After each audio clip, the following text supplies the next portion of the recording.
एक समय की बात है। एक गांव में सोनू नाम का एक छोटा सा लड़का रहता था।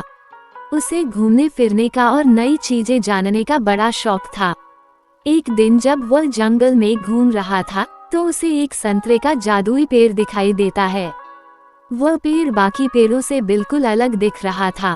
जब सोनू एक संतरे को चखता है तो उसे अपने अंदर भरपूर ऊर्जा महसूस होती है और उसका दिमाग पहले से बहुत तेज हो जाता है।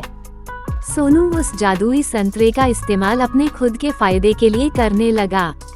उसे हर चीज पहले ही पता चल जाता और हर कठिन से कठिन प्रश्नों को हल कर लेता था। दूर दूर से लोग उसकी इस प्रतिभा को देखने आते थे। जैसे जैसे समय बीतता गया सोनू की शक्तियाँ कम होती गई।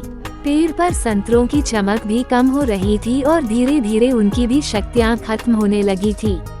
जल्दी ही सोनू को यह एहसास होता है कि वह अपनी खुद की प्रतिभा को नजरअंदाज करते हुए जादुई संतरे की शक्ति पर बहुत ज्यादा निर्भर हो गया है।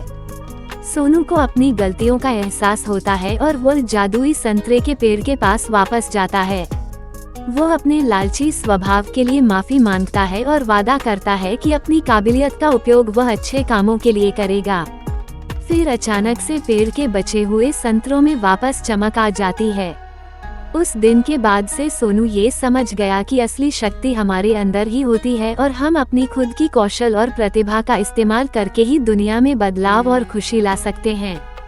हमें सफलता प्राप्त करने के लिए किसी जादू या शक्ति के बाहरी स्रोतों पर निर्भर नहीं रहना चाहिए, बल्कि हमें अपनी क्षमताओं को बढ़ाने पर ध्यान देना चाहिए और उनका उपयोग करके दुनिया में सकारात्मक बदलाव लाना चाहिए।